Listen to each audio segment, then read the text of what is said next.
আসসালামু আলাইকুম ওরহমতুল্লাহি ওবারাকাতুহ। আমি আশা করি আল্লাহ তাআলার অশেষ রহমতে আপনারা ভালো আছেন, সুস্থ আছেন। আজ একটি নতুন আমলের ভিডিও নিয়ে হাজির হয়েছি। আপনারা মৃত্যুর সঙ্গে সঙ্গে জান্নাতে যাবেন এমন একটি আমল নিয়ে আমি আপনাদের সামনে আলোচনা করব। এমন একটি ছোট্ট ইস্তেগফার যদি মাত্র ২১ বার পাঠ করেন এবং বিশ্বনবী সাল্লাল্লাহু আলাইহি সাল্লামের সঙ্গে জান্নাতের জন্য আল্লাহ রাব্বুল আলামিনের কাছে সুপারিশ করেন, আল্লাহ তাআলা মৃত্যুর সঙ্গে সঙ্গে বিশ্বনবী সাল্লাল্লাহু আলাইহি সাল্লামের সঙ্গে আপনার জান্নাত নসিব করবেন ইনশাআল্লাহ। মনের মধ্যে বিশ্বাস নিয়ে আমলটি করতে হবে, তাই অনুরোধ করছি অবশ্যই ভিডিওটি সম্পূর্ণ দেখার জন্য। রাসূলুল্লাহ সাল্লাল্লাহু আলাইহি ওয়াসাল্লাম বলেছেন, অল্প আমলই নাজাতের জন্য যথেষ্ট। সুতরাং জাহান্নাম থেকে মুক্তি পেয়ে ডান হাতে আমলনামা নিয়ে জান্নাতে যেতে হলে একনিষ্ঠতার সঙ্গে অল্প আমলের বিকল্প নেই।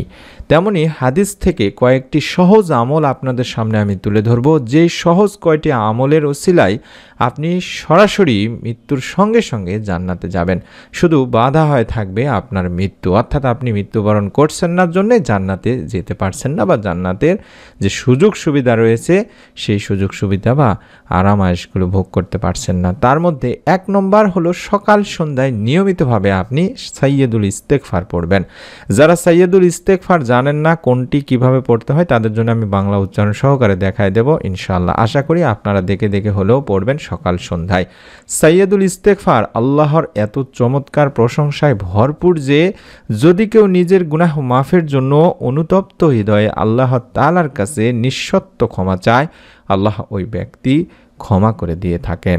হাদিসে পাওয়া যায়, কেউ যদি আন্তরিক বিশ্বাসের সঙ্গে সকাল ও সন্ধ্যায় এই সাইয়্যিদুল ইস্তেগফার পড়ে আর যদি সে মারা যায়, আল্লাহর ইচ্ছায় সে জান্নাতে যাবে। বুখারী শরীফের সহিহ একটি হাদিস।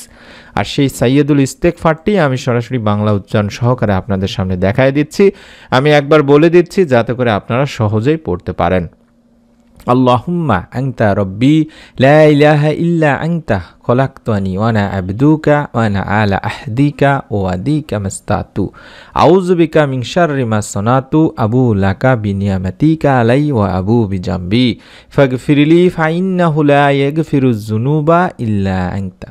এটি আপনারা কম করে হলেও একবার পড়বেন সকাল সন্ধ্যা, অর্থাৎ ফজরের নামাজের পরে আপনি একবার পড়তে পারেন এবং মাগরিবের নামাজের পরে একবার পড়তে পারেন।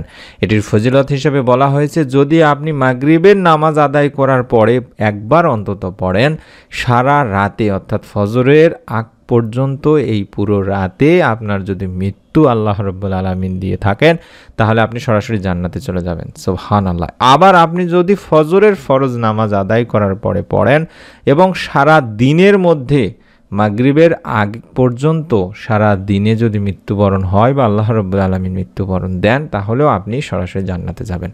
অত্যন্ত পাওয়ারফুল একটি ইস্তেগফার। ইস্তেগফারের মধ্যে সবচেয়ে গুরুত্বপূর্ণ ইস্তেগফার এই ইস্তেগফারটি। যদি সম্ভব হয় ২১ বার করে পড়ার চেষ্টা করবেন। আর যদি এটি পড়া সম্ভব না হয়, তাহলে আপনারা ছোট্ট ইস্তেগফার যেটাকে বলা হয় আস্তাগফিরুল্লাহ, আস্তাগফিরুল্লাহ, এটি সবচেয়ে ছোট ইস্তেগফার দিনী ভাই বোনেরা। এই ইস্তেগফারটিও আপনারা অন্তত ২১ বার সকাল সন্ধ্যায় পাঠ করতে পারেন। তবে অনুরোধ করব অবশ্যই সাইয়্যিদুল ইস্তেগফারটি মুখস্থ করে নেওয়ার, অথবা আপনারা মোবাইলে স্ক্রিনশট নিয়ে রেখে দিন। দেখে দেখে পড়তে পড়তে ইনশাআল্লাহ আল্লাহ রাব্বুল আলামিন আপনাদেরকে মুখস্থ করায় দিবেন। ইস্তেগফার করতে হবে এই জন্য দিনী ভাই বোনেরা, যে প্রতিদিন আমরা বুঝে না বুঝে নিজের অজান্তে অসংখ্য ভুল করে বসে থাকি। বিশেষ করে অধিকাংশ সময় আমরা জেনে বুঝেই শয়তানের কুপ্রবৃত্তির অনুসরণ করে আমরা গুনাহ করে ফেলি, বিভিন্ন ধরনের পাপ করে ফেলি। তবে আল্লাহ রাব্বুল আলামিন সেই সমস্ত পাপাচারে লিপ্ত বান্দাদের জন্য ক্ষমার দুয়ার খুলে রেখেছেন সব সময়। তাই মানুষ যত ভুলই করুক না কেন, অনুতপ্ত হৃদয়ে আল্লাহ তাআলার কাছে যদি ক্ষমা চান, তাহলে আপনাকে আল্লাহ তাআলা ক্ষমা করে দেবেন। কোরআনুল কারিমে আল্লাহ রাব্বুল আলামিন এমনই বলেছেন, এবং আমি অবশ্যই ক্ষমাশীল তার প্রতি যে তওবা করে ঈমান আনে, সৎকর্ম করে এবং সৎ পথে অবিচল থাকে। আর এক আয়াতেও বলা হয়েছে, যে ব্যক্তি কোনো মন্দ কাজ করে ফেলে, গুনাহ করে ফেলে বা নিজের প্রতি জুলুম করে বসে, তারপর আল্লাহ তাআলার কাছে ক্ষমা চায়, সে অবশ্যই আল্লাহ রাব্বুল আলামিনকে অতি ক্ষমাশীল পরম দয়ালু হিসাবেই পাবে। সুবহানাল্লাহ। আমাদের রাসূলুল্লাহ সাল্লাল্লাহু আলাইহি ওয়াসাল্লামের কোনো গুনাহ ছিল না দিনী ভাই বোনেরা, তিনি ছিলেন নিষ্পাপ। এরপরও তিনি দিনে রাতে প্রচুর পরিমাণে ইস্তেগফার করতেন এবং আল্লাহ তাআলার কাছে কেঁদে কেঁদে দোয়া করতেন। বিভিন্ন হাদিস থেকে পাওয়া যায়, হযরত আবু হুরায়রা রাদিয়াল্লাহু তাআলা আনহু থেকে একটি হাদিসে রয়েছে, যেখানে বলা হয়েছে যে আমি আল্লাহ রাসূল সাল্লাল্লাহু আলাইহি ওয়াসাল্লামকে বলতে শুনেছি, আল্লাহর কসম আমি প্রত্যহ আল্লাহ তাআলার কাছে 70 বারেরও বেশি ইস্তেগফার ও তাওবা করে থাকি। বুখারী শরীফের সহিহ একটি হাদিস। মোট কথা হচ্ছে কি, মুমিন মুসলমানদের জন্য তওবা ইস্তেগফার একটি বিশেষ গুণ। মানুষকে আল্লাহ তাআলা তার ইবাদত বন্দেগী ও তার আদেশ নিষেধ মেনে চলার জন্যই সৃষ্টি করেছেন, কিন্তু এই মানুষ শয়তানের প্ররোচনায় পড়ে জীবনের বিভিন্ন ক্ষেত্রে আল্লাহ রাব্বুল আলামিনের আদেশ নিষেধ লঙ্ঘন করে বসে, আল্লাহ তাআলার হুকুম মেনে চলার ক্ষেত্রে ভুল করে। তাই আল্লাহ তাআলা সেই সমস্ত বান্দাদের সেই ভুল বা গুনাহগুলো থেকে মুক্তি দানের জন্যই, মাফ করার জন্যই এই তওবা ইস্তেগফারের ব্যবস্থা রেখেছেন। সুবহানাল্লাহ, সুবহানাল্লাহ। আল্লাহ রাব্বুল আলামিন কোনো একটা মাধ্যমে বান্দাকে মাফ করে দেবেন, তার জন্য সেই মাধ্যম বা ওসিলাটি হচ্ছে তওবা এবং ইস্তেগফার। তাই আমরা বেশি বেশি ইস্তেগফার এবং তওবা করলে আল্লাহ তাআলা আমাদেরকেও ইনশাআল্লাহ মাফ করে দিবেন। আরেকটি ছোট্ট আমল শিখিয়ে দিচ্ছি, সেটি হলো প্রত্যেক ফরজ সালাতের পর, ফরজ নামাজের পরে অন্তত একবার করে হলেও আপনারা আয়াতুল কুরসি পড়বেন। প্রত্যেক ফরজ নামাজের পর কোরআনুল কারিমের মর্যাদাপূর্ণ আয়াতুল কুরসি পাঠ করার কথা বলা হয়েছে। এই আয়াতে বান্দা তাওহীদের শ্রেষ্ঠ ঘোষণাগুলো তেলাওয়াত করে। সুবহানাল্লাহ। আর যেই ব্যক্তি প্রত্যেক ফরজ নামাজের পরে আয়াতুল কুরসি পড়ে, ওই ব্যক্তি ও জান্নাতের মাঝে এতটুকু মাত্র দূরত্ব থাকে যে সে যেন শুধুমাত্র মৃত্যুবরণ করছে না বলেই কবরে জান্নাতের নিয়ামতগুলো ভোগ করতে পারছে না।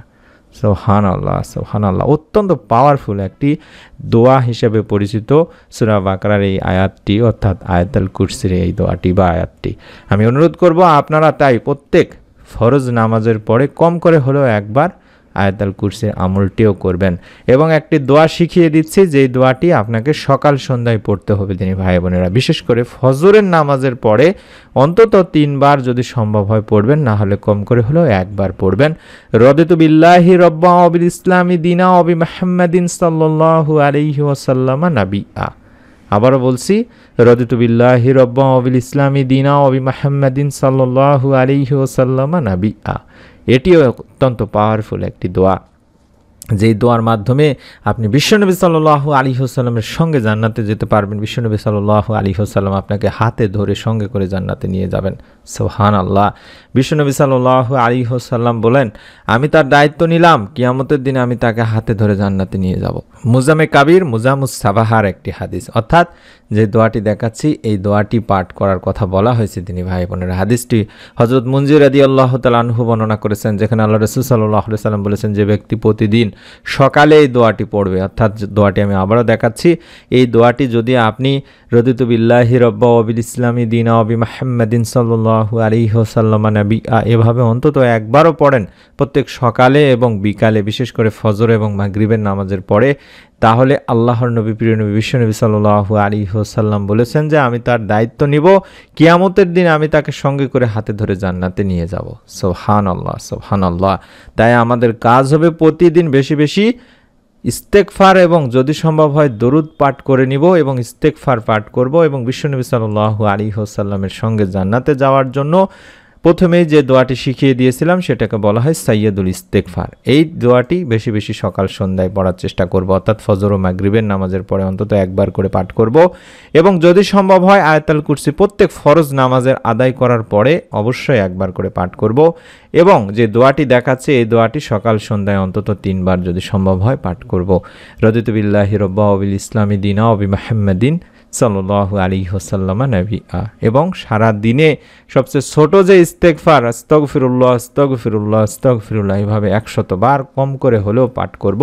বিশ্বনবী সাল্লাল্লাহু আলাইহি ওয়াসাল্লামের সঙ্গে জান্নাতে যাওয়ার জন্য বেশি বেশি দরুদের আমল করব, অর্থাৎ প্রতিদিন কম করে হলেও 100 বার দরুদ পাঠ করব। চাইলে ছোট ছোট দরুদগুলো পড়তে পারেন। আমলগুলো করতে থাকুন, আল্লাহ রাব্বুল আলামিনের কাছে বেশি বেশি দোয়া করতে থাকুন, কঠিন কিয়ামতের দিন মুসিবতের সময় যাতে বিশ্বনবী সাল্লাল্লাহু আলাইহি ওয়াসাল্লামের সঙ্গে আপনি জান্নাতে যেতে পারেন। মৃত্যুর সঙ্গে সঙ্গে যেন আল্লাহ রাব্বুল আলামিন বিনা হিসেবে আপনাকে জান্নাতুল ফেরদাউস দান করেন, তার জন্য দোয়া করবেন। মনের মধ্যে শতভাগ বিশ্বাস নিয়ে আমলটি অবশ্যই করতে হবে। ভিডিওটিতে একটি করে কমেন্ট করুন, অন্তত নিয়ত করুন আমিন লেখার মাধ্যমে এবং একটি লাইক দেওয়ার মাধ্যমে। এই ভিডিওটি আপনার নিকট আত্মীয়স্বজন কাছের মানুষজন সকলের কাছে শেয়ার করে দেবেন। আশা করি প্রত্যেকেই ফেসবুক, হোয়াটসঅ্যাপ, ইমো যেটি ব্যবহার করেন সেখানে সাদগায়ে জারিয়ার সওয়াবের নিয়তে শেয়ার করে দেবেন। আল্লাহ রাব্বুল আলামিন ইনশাআল্লাহ এর সওয়াব আপনাকে দিবেন। অনুরোধ করছি নতুন আমলের ভিডিওগুলো পাওয়ার জন্য এই ভিডিওটির নিচেই দেখুন ডান পাশে কালোর উপরে সাদা লেখা সাবস্ক্রাইব লেখা আছে ইংলিশে, এই সাবস্ক্রাইব লেখাটির উপরে একবার চাপ দিয়ে রেখে দিন। নতুন আমলের ভিডিও আপনাদের মোবাইলে পৌঁছে যাবে ইনশাআল্লাহ। সকলে ভালো থাকুন, সুস্থ থাকুন। আসসালামু আলাইকুম ওয়া রাহমাতুল্লাহি ওয়া বারাকাতুহু।